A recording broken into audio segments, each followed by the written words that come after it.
Hi, Brett. Hi, Becky. Well, we're here once again to talk about the grassroots organizing workshop, Grow. And what I want to focus on today are the early days, the origins of it, and the early years of Grow, since it went on for about 20 years or so. So there were a lot of iterations, evolutions, and permutations of Grow. But let's just start at the beginning. I know that you had been meeting with a bunch of other activists in around kitchen tables and in people's living rooms for months, if not years. How long were you guys doing that? Roughly. Oh, I'm going to start with coming back to Columbia after fleeing from South Carolina after I got out of prison, and said I'd come back if I could find just the right thing and something to do. And part of that was getting involved in organizing again. And we started off rather humbly with a study group, Grow, we call it. It was a grassroots organizing workshop. And best that I can recall would have been probably 74 and or 75, maybe 75 and 76. And the meetings that I recall were in Bob Giles' house, where he still lives in a part of the Mill Village called Granby. And that I had started a quest for a building to be able to institutionalize the movement, to be able to have an address and a building that could allow us to monetize our work in some fashion. And I had money down probably on 3 different buildings, all looking kind of at the fringe, the rundown edge of Columbia, pretty much around the mill section. And finally found one that the price was too good to ignore. It was an old 2-story cinder block building built probably in the 40s, not built well at all. And it had been empty for a number of years. It had been, in its lifetime, a little grocery store, a cafe downstairs, and apartments upstairs. And this is in the Mill Village, and it was, you could see the sky from the inside. And I hunted up the owner, turned out to be a guy named Bob Dyson. And when I was talking to people about Mr. Dyson, they said, "You mean Slick?" Okay, Slick Dyson. And they said, they don't call him Slick because he's a mechanic. And Slick he had something like 40 different honky tonks in South Carolina that he had video machines in and pinball machines in. So he was a pinball wizard, little bitty country fella, a little bit slick around the edges. But we were there for a couple of years for nothing, and then got the roof fixed. This is probably 77. I think you may have found an original letter with him with a date on it. Yeah, it was 77. And my mother came down from North Georgia, spent a month with us, put $10,000 into the building. We otherwise wouldn't have any money. And we started renovating with what we could afford, which wasn't much. And got the roof fixed and did some painting and took out a wall downstairs. There were 3 rooms downstairs. This is a 5,000 square foot building. So the downstairs was 2,500 feet. So that's a pretty big room. And we took out the wall between them. And that was working with Michael Craig, the very gifted artisan of a craftsperson with wood, and a number of other people out of the Red Potato, which is a whole nother saga we could talk about, the Red Potato Work Collective. That was a cooperative woodworking shop. And Michael Lau and Michael Craig, and I'm sure there are others whose names aren't coming to mind immediately, helped with the construction inside. Emmett Lakeland was there. And we had old salvaged wood out of barns that we put on the wall, and found beams off an old trestle. Well, actually they weren't old, but it was just another one of those instances where the highway department put wood down on a bridge and then they had to take it off because the code didn't call for wood, until we found really fine big oak beams to hold up the holes in the wall we cut. And the bathrooms were always a problem there. We never got around to fixing the bathrooms very well. And we started acquiring cafe equipment. Virtually everything we were getting was barely working. But we were able to open, I'm sure sometime in 78, if not in late 77, the Grow 79. Was it The that official long? opening was January 13th. It was a Friday the 13th, January 1978. Okay, well, that's almost 77. And so that it became a legend in its own mind rather quickly. And because it was just so unique in the sense of, I've heard it described more than once, like a scene from a Star Wars bar. I mean, you could have the mayor of Columbia sitting next to the editors of the state newspaper, sitting next to some, gay people coming out for the first time, sitting next to some mill workers. And so it had its own niche in the cultural scene, which was pretty vapid at the time. And we had rudimentary fare in the cafe. We one of our famous dishes was the love burgers, and it was a soybean-based burger that we made. It was essentially a vegetarian place until the staff there was enough staff to outvote the vegetarians and allowed meat in the door for a little while. It didn't last long because even the meat eaters found it nasty. And so we won that one. A really interesting parade of people working in the cafe. I know that all too many of them are dead now. These were people that lived hard and fast generally. And some of them are still around. Michael Gooding is one of them that's was a cafe manager. He's still with us. And there was essentially kind of an upstairs, downstairs separation in task. And I think more in task, there was also inclination, because people downstairs had good politics, they just didn't like politics. And they liked beer. And the people upstairs liked politics and beer. And so the upstairs, downstairs people, there was always a bit of a competition betwixt us. Well, And let me clarify there. The cafe was downstairs, and later the print shop was moved down there as well. But upstairs there were the offices and the meetings places where people hung out to do organizing work. When it started, there were just offices upstairs, and Merle. And Merle was the superintendent. He was the building super, with enough keys to open all the doors in the kingdom. And he lived in one of the small rooms upstairs for 20 years. And How did, I've never understood, I've never, long as I've known him and the situation, I didn't understand how it was that he came to live there. Well, probably because he didn't have any money, didn't have enough place to live. That's the other reason people came to live at Crow. Yeah, but people came and went. There were all the, the booth people and people living various places. And usually it was for a while, but he was there like the full-time resident. And how come he got that kind of treatment? Was it just timing? The transitory folks were just that. And Merle was staff. Merle wanted to be there, and Merle was in the revolution, and that's where the revolution was. And some of the, as you mentioned, booth people were living in the booths in the cafe at night, and they would come and go. And then we had some people, sometimes their relatives, their mother was homeless or something like that, would come and become a booth person for a while. But it was kind of better than like a bench in a park or somewhere in the Greyhound bus station. And so the Merle took up residence upstairs and was pretty much there all the time. So tell me a little bit about the neighborhood. And again, that evolved over time. I hardly recognize it now, but when y'all moved in, it was pretty gritty, and it was my kind of people, but I just want you to describe who was around us. Well, one of the things you have to realize is that in Columbia, I'm sure like most small southern redneck towns, not only zone poor Black people out of the city limits, they zone poor white people out of city limits. And so you look at a map of the city, and there's these donut holes that were the mill sections. They didn't make enough money to pay taxes. We don't want to take care of them.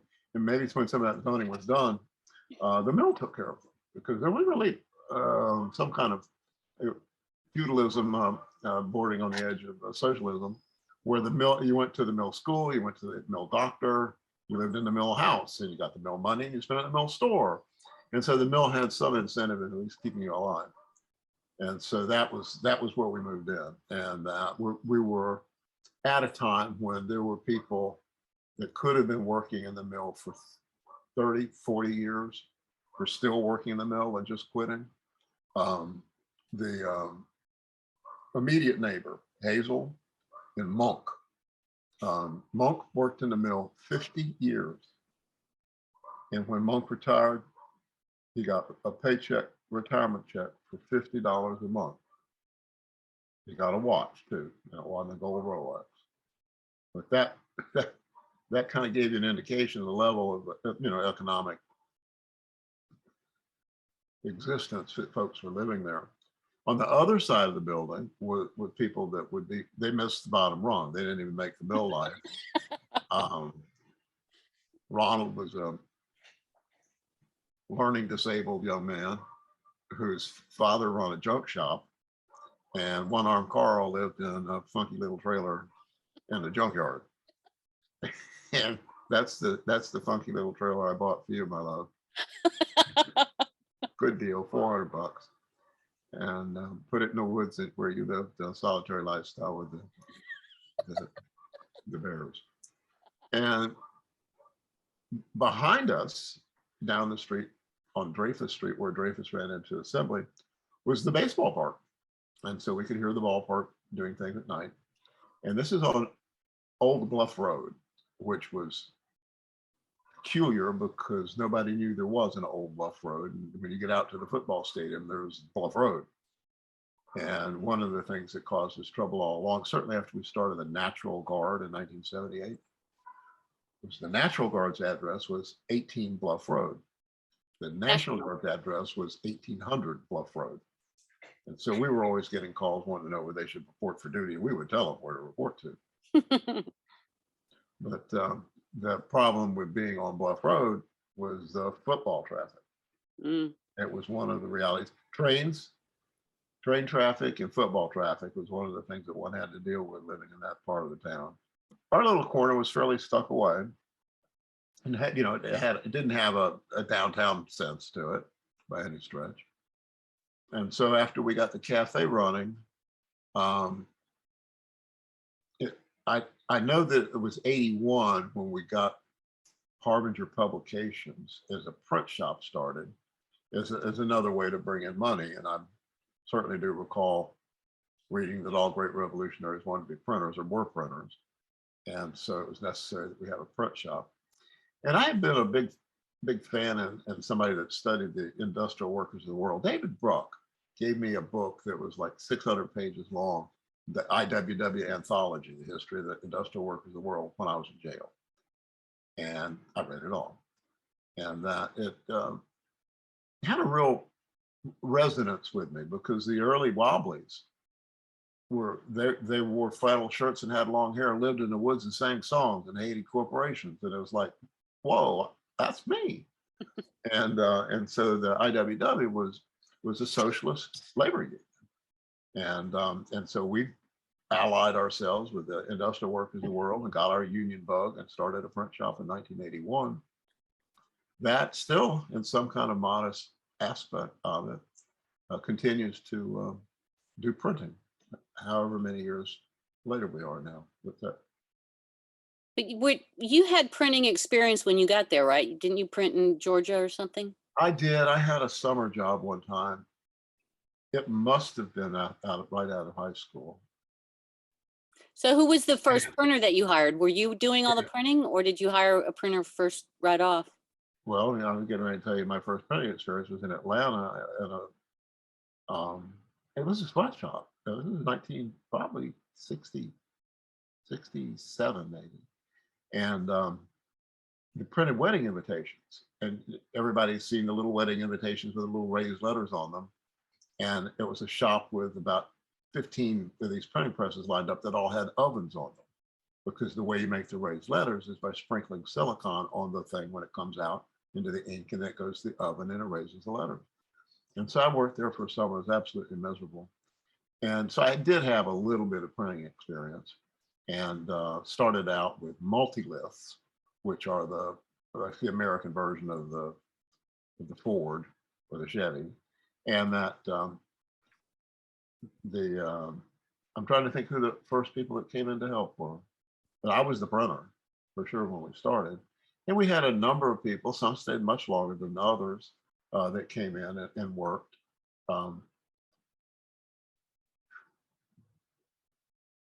Elton Manzioni might have been the first one upstairs helping. The way I can differentiate time frames is moving the printing press from the room at the end of the hall between the layout room and the typesetting room into what became later the typesetting room, where we cut a hole in the floor to go downstairs. And then that's when the printing press moved downstairs. And the print shop was doing more work. Then the cafe was not functional all the time. There's some controversy over when the cafe quit being functional, but I remember it being alive for a long time, because once we had the print shop going, we put up petitions between the print shop and the cafe, and that went on for a while. But let me, before you get off of Manzioni, I think from hearing him talk about it, the attraction for him, or at least the promise for him to relocate to Columbia, was because of Harbinger Publications. And it's a little confusing because there was the print shop, which was Harbinger Publications, and you had the journal Harbinger, which came, I guess, about the same time. So he was doing printing and helping, and Lynn were helping doing typesetting, his wife.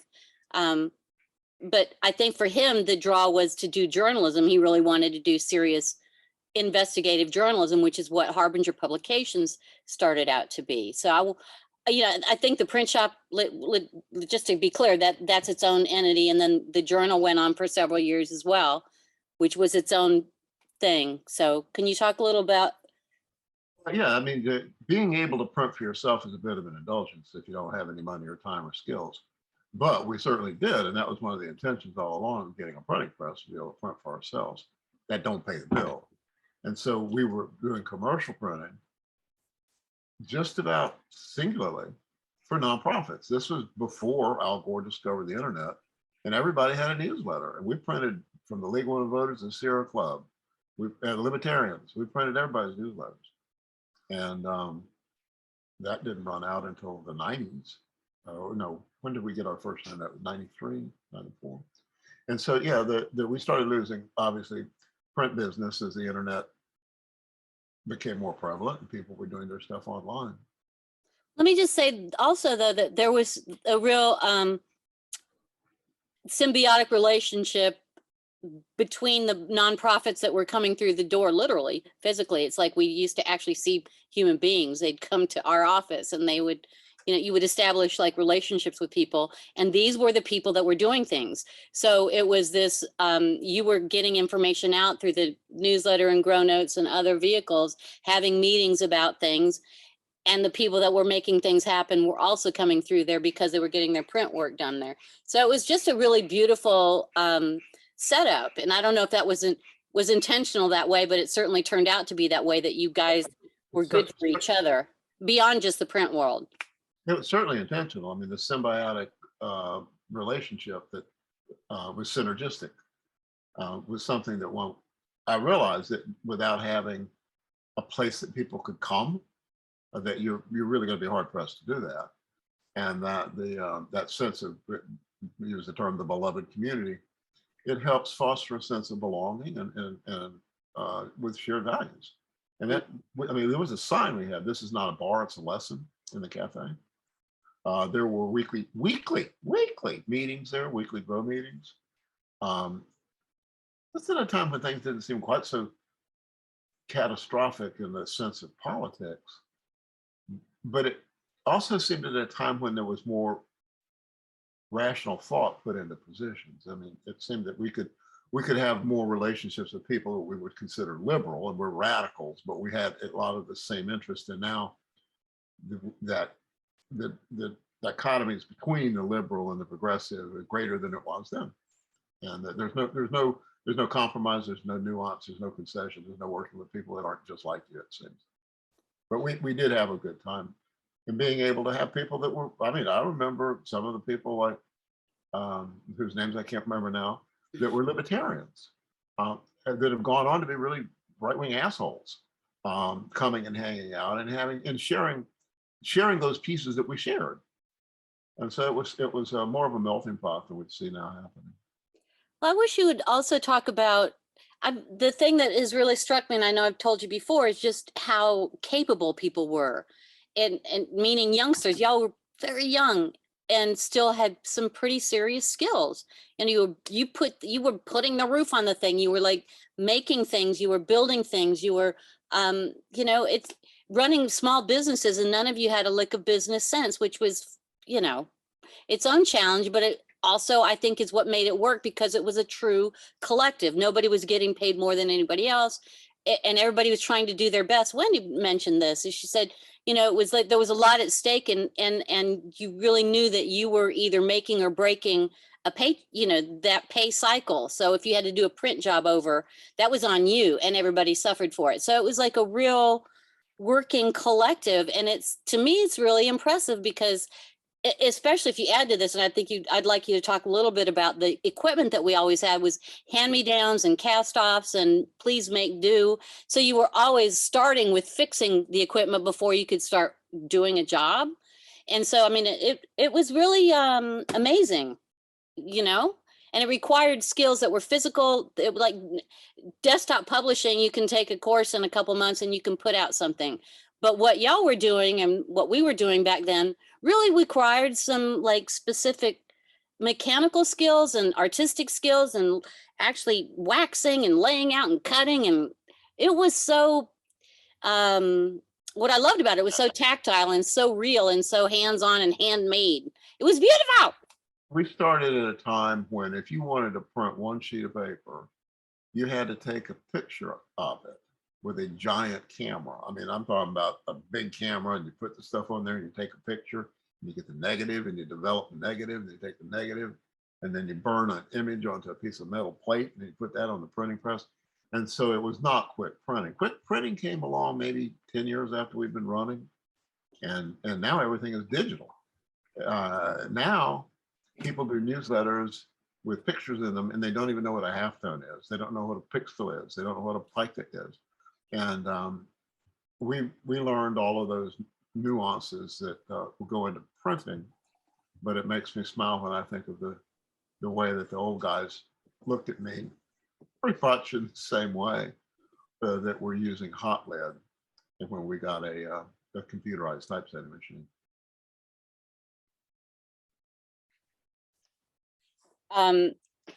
So there were a lot of eccentrics that came through that place, and Speak for yourself, Ms. Robbins. you had to manage them all. And I'm just wondering, how would you describe yourself as a boss, and how did that change over time? Not very good. That's quite clear. I've always had the notion that everybody's capable of doing everything. And so I don't tell people what to do. I just assume they know how to do it. And it never, well, generally doesn't end up well. But you talk about strange people. Yes, we had a lot of strange people. And there was some thought at some time that there was some secret mark over our door that brought the strange people. I remember us being just incredibly happy when someone had a driver's license and, oh my God, they've got a car. but yeah, but we obviously still got some stuff. No, we don't need to dwell on the hard parts there. No, but we do, because this is one of the things I wanted to talk to you about. If some of the more memorable jobs that might have come through that door. What does anything stand out in your mind? You were mentioning something to me recently, and I can't remember which job it was. With the rabies brochure. Oh yeah, the rabies brochure. There's an argument in the printing trade, at least it was 40 years ago, as to whether state jobs, meaning that the jobs for printing that go out on state bid, they're printed, I don't know, once a week, once a month, and you get the little thing and you look through it and you send a bid in, and you're going to be low bid. And we actually won some things that cost us more to produce than we won. And so state jobs were, some of the big shops would do it just to keep their presses running because they had guys that they paid a salary to. We didn't, but the one that was, there's probably, hopefully it was the last one we ever did. We got a bid from DHEC to print, I think it was 1 million. It may have been more. Rabies brochures, a little trifold one-page brochure, but a lot of them. It took days. And it was at a time when, like many times, we didn't have money and they turned the electricity off. and we had a deadline to get this job delivered. So I cut the lock off the meter. We turned the electricity back on and put blackout shrouds over all the windows and kept running. I mean, we ran for day and night for days and got the job running. And I remember standing in the door of the print shop because it was a celebratory time. I was in a daze after having been up for an incredibly long time. And it had been hard. It had been hard. And the power turned off, being in the blackout zone and working really hard. And we were all relieved. And somebody might have said, well, it can't get any worse. And at that moment, this little fellow walks in with a tie on upstairs, which is a pretty scary place to come upstairs. I'll explain that later if you want me to. And he said, I'm from the Department of Revenue, and something about our taxes or sales taxes. And we all just burst out in gales of laughter. He couldn't figure it out, but that was one memorable minute. And I can't remember what it was. It apparently wasn't as memorable as the fact that the guy came through the door at a time we said it couldn't get any worse. But the other problem we had was, again, related to the impoverished section of town we could afford to live in. There were no sewers. So we were running a cafe on a septic tank, which isn't a good idea. And so the septic tank would run over, we'd be in violation of environmental organization and violation of environmental codes for letting raw sewage run down the street. And so Alden and I, one of our comrades, dug a large hole and bought a septic tank that became a pump station, dug a trench all the way down to the ballpark, which is a long block, and put a pipe in to the sewer system so we could run stuff out. But there were several exciting events that happened with that, and one, not the least of which being cutting a gas line and the power company coming with gas blowing up all over the place. And the pump station had a bell in it, and if it quit working, it would go off. And we had this alarm that would go off sometimes. So it was very much like a third world country there, very much like I remember another story associated with the print shop that somebody came in. I can't even remember how the conversation got around to our low-tech operation, and about how we were getting things that were on their way to third world because they just aren't commercially viable in America anymore. You sell them to South America or something. And he went into the bathroom that was upstairs, and he came back with this puzzled look on his face. He said, why is there a bunch of lithofilm in your bathtub? And lithofilm are these sheets of film that we've used to take pictures of that have black on them, like film does. And if you put it in Clorox in a tub, the black comes off and you have a clear piece of plastic. And that clear piece of plastic you use to make overlays in the layout room to be able to designate what ink you're going to put down with a press. You have an overlay for the red, the blue, the black. So we were making our own lithography paper that was clear by doing that. And he was amazed. He said, where did you learn that? And I said, El Salvador. And so he realized we really were had a foot in the third world. And that's something that has always stuck with me, and it became really kind of a war cry when I realized with Nikki Haley fighting for wages, fighting against wages and healthcare and all this stuff, anti-worker stuff, that Nikki Haley says, we don't have to compete with third world countries. We can be one. So some of those adages live longer. Well, you referenced those stairs, which were treacherous. So when you guys first moved in, the only way you could get upstairs was going outside, which I find hilarious. But at some point you cut your own stairway in there, and it was almost like a ladder straight up. It was my first stairway. And that was you? Oh, you didn't know that? I shouldn't have admitted it. Yes. Okay, well, now I know where to send a lawsuit.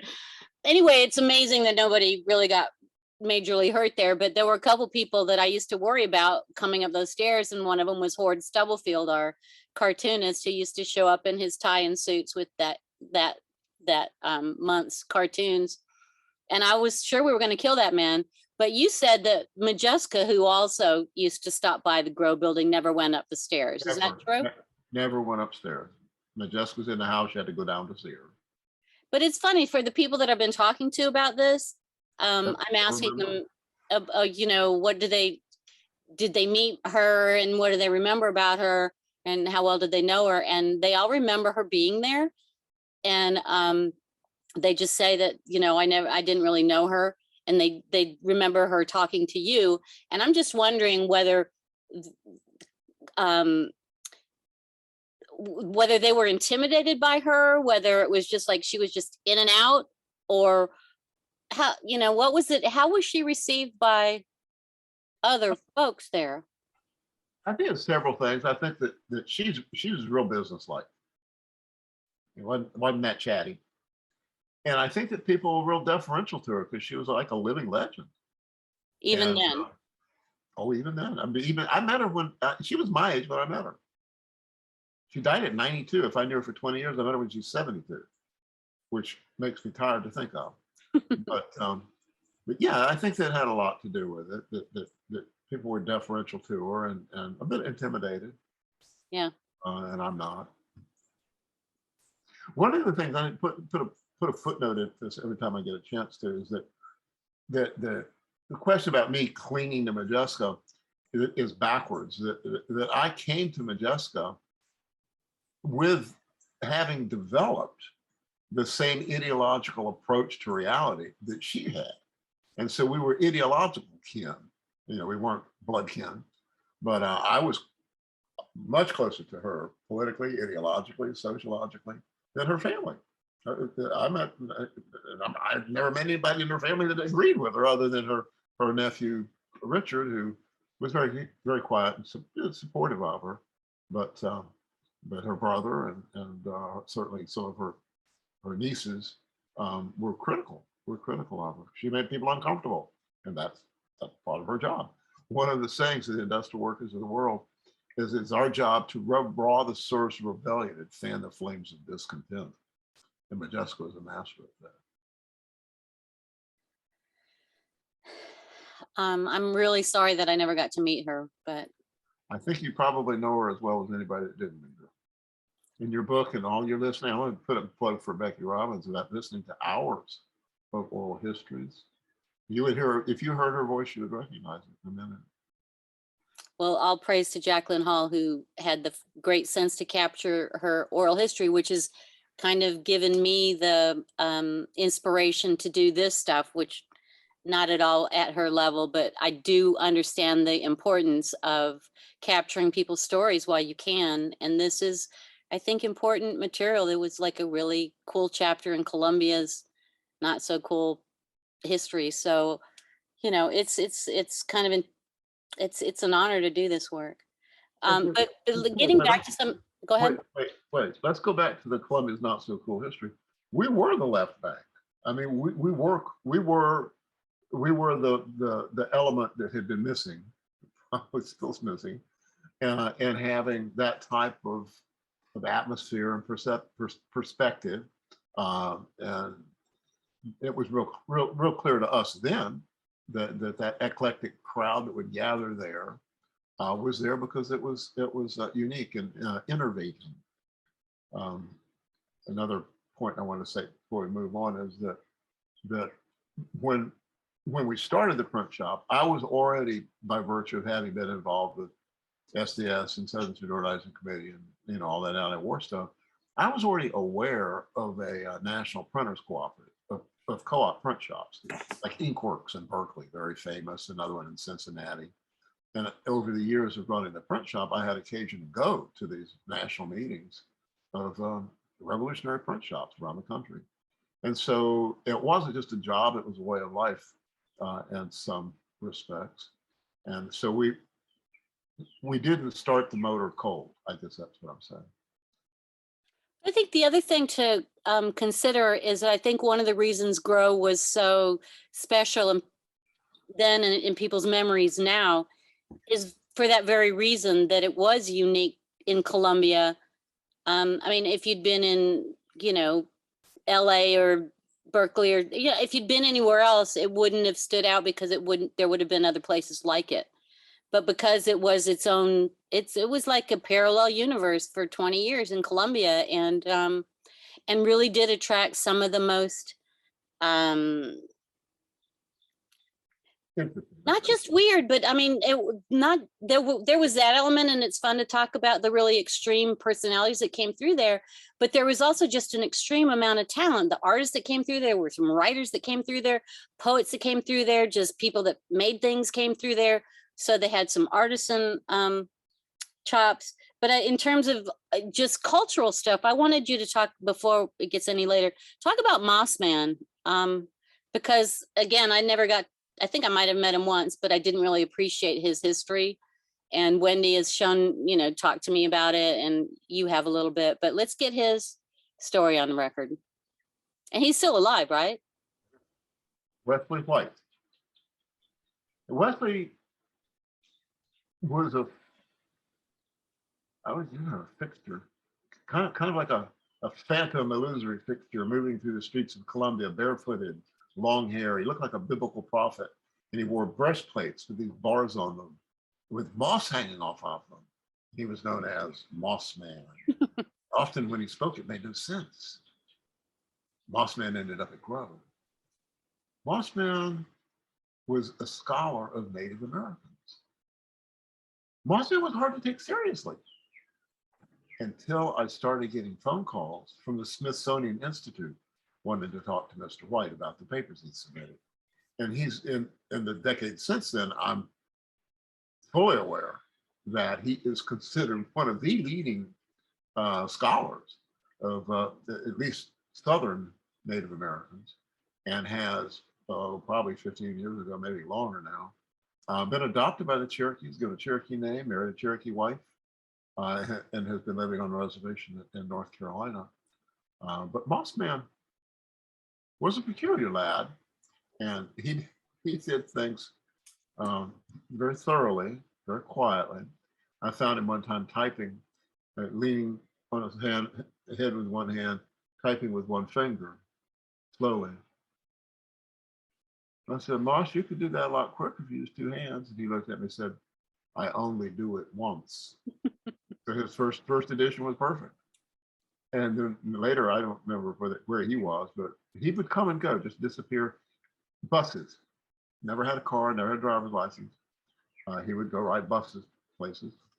And one day, Merle lifted up a rug. We had a bunch of rugs that I found at a car dealership was throwing out their rugs. We carpeted the whole upstairs of Merle with these old rugs.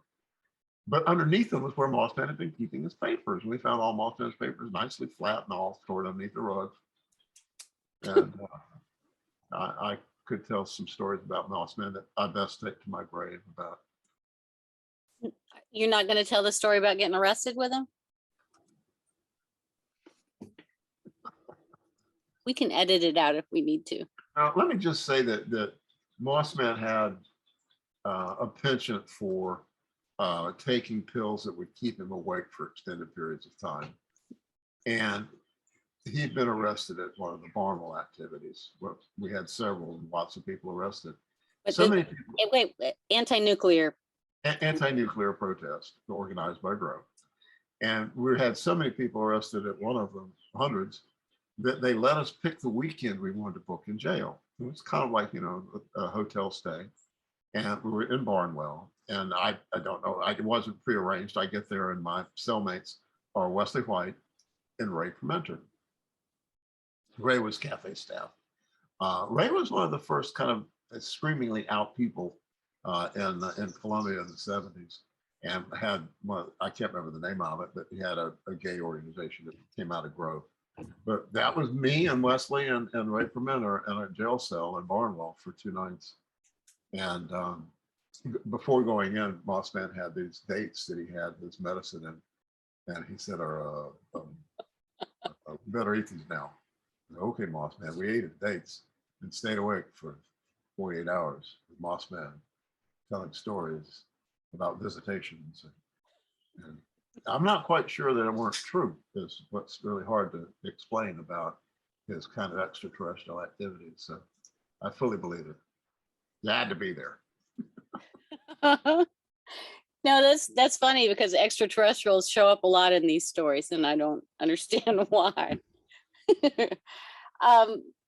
So we're about winding down here, but I just wanted, the other thing that I wanted to make sure that gets on the record is the quality of the work that came through Harbinger, that y'all were, I got a you know, capstone for that piece. excuse me? Capstone for that piece. I mean, we did print hardback books. We didn't actually hardback them, but we did. We were the only print shop I've ever heard of that could do something every other print shop I've ever heard of would say. They said, we print everything but license tags. I worked in the license tag factory, and not many printers got to do that. And it was during my prison stint, and I think I made 3 cents an hour. But the other really stellar product that evidenced our capacity was we got a bid to print a brochure for the Chamber of Commerce, and we put our union bug on it. And the woman that had been working with them for a short time was called to task. She tells the story around the table, and the guy that runs the chamber was, "What the hell do you mean getting a union bug on this thing?" And she looked at me and said, "They were low bid." So I never found out if they burned them all or not, but if we could find one of those, it would probably be a valuable keepsake. Yeah, well, I didn't know the chamber was one of our clients. So. Well, they weren't, except for that one time when that woman who probably didn't have a job there afterwards brought us the contract. Okay. Like I was saying, I think that the quality of the print shop was excellent, and all praise to the printers that came through there. That I don't. Cappies came down. I've recruited them. I met them.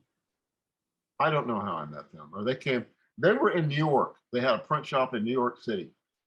And they were looking to move south. They wanted to be involved in a union print shop, a movement print shop in the South.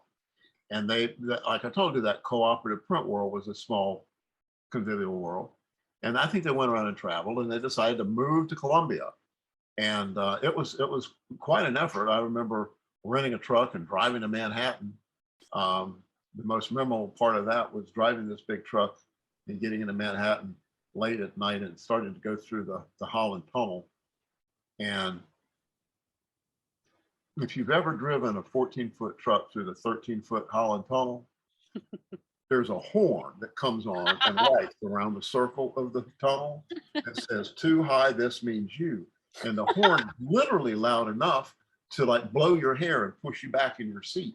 There's no way you would confuse that horn for being anybody other than you. And so I stopped the truck, and these guys came running up with these sticks that measure things.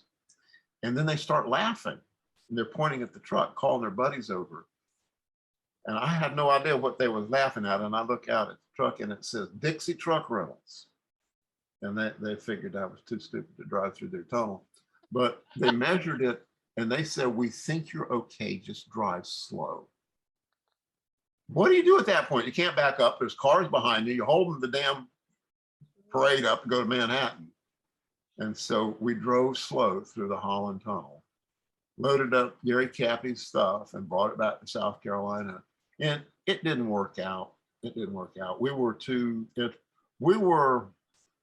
If there needed to be a demonstration, we would shut down the print shop. Gary was a printer. He wasn't a demonstrator. And so it didn't work out. They moved to North Carolina, and I still running a productive print shop, but they're printers and not politicians. Well, the printer that was there when I was there was Dip Tong, and he wasn't political. So how did he come to work at Grow? He had a really bad attitude and kept getting fired at places. He was a great printer. Very good. Say that, but I don't understand. I mean, you didn't put ads out. People just kind of wandered in, right?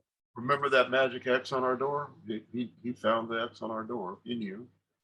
But say a little bit about him, because he was an interesting man. He was a Vietnamese boat person, and I met his family, and he was part of our family, but he, a tortured soul, and just couldn't find his niche and be happy. He wanted more than we could offer him, that's for sure.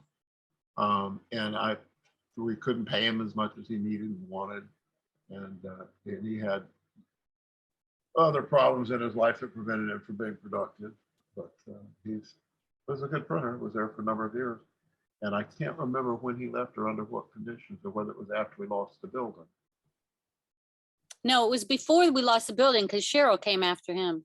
Oh, So, and that was somebody that came from the Berkeley, from the Inkworks in Berkeley, that was right. looking for a southern refuge, and she just didn't last long either. Joe Looney was somebody that I remember really well. He's a deaf brother, and I learned enough sign to be able to talk to Joe, and Donnie Green was somebody that was really confident and engaging young man who had a terrible drug habit and died young. So we had, yes, a flow of the ne'er-do-wells in the front world come through the shop. We've been in the building for 20 years, a little more than 20 years. And it was funky and run down and falling apart when we moved in 20 years earlier. And at the time, I had already been looking for another place to move to. Retrospectively, we should have stayed there. But I got a phone call from Hazel from next door. She said, you know, somebody's cut the lock off your building and they're taking things. I said, no, ma'am, I didn't know that. And I went down there, and one of Slick Dyson's grandchildren had inherited the building, and without even talking to us, sold it from out funders for I think it was $38,000. And that was it. We had to bail out, and we went into like a 8 or 10 year diaspora where we looked for other buildings to be, and ended up staying at Jessica's house for 12 years before we bought another building. But what do you remember about that last night? Because I remember feeling just really sad, because I just knew that we were never going to have anything like that again, and that we would have to reinvent ourselves in the work that we were doing in a different way. You know, it was like being homeless. You know, we spent so much time there, and especially you spent twice as much time there. I just wonder what that felt like. I mean, you're not a sentimental guy, but I'm sure you had a pang or two that night. I don't think it sunk in for a while, and I'm much more optimistic than some, and had hopes that we would find a better place. That's the difference between the optimist and pessimist. But retrospectively, you just heard me say, I wish we'd stayed there. It's more of a manifestation of what we are and who we are than being in an old laundromat. This is a different time and place, Ms. Robbins. People are different. That's true fact. What Jessica used as her slogan was making a way out of no way. We made a way out of no way, and for 20 plus years, we kicked some sand, as she would say, and did some good things. It was a good time. It ain't over. I agree. It was an excellent time, and I'll always be grateful for it. And Come again, Ms. Robbins. I shall. All right. Till next time.